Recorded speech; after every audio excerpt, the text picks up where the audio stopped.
అతని ఇసుకలతో పుడు పుల్లను దాచిన సంగతి గుర్తుందా? నలుగురు కలిసి నాలుగు రాళ్లను ఆడిన ఆటే గుర్తుందా? చిన్నతనమంటే కొంటతనమేలే, ఎన్ని ఏళ్ళైనా తీయని జ్ఞాపకమే. ఈ మానవ జీవన పయనంలో బాల్యం అద్భుతమే, మన బాల్యం అద్భుతమే.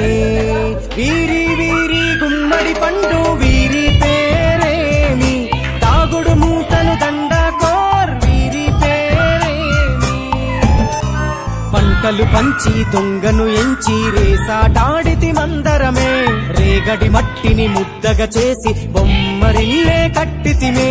గద్దే వస్తాంది కోడి పిల్లేది, దస్తీ బిస్తాడి సెల్లెల్లలిసితిరి. సెల్లెల్ల బండి మా ఊరి బండి, ఎక్కంగరారండి మీరంతా రండి.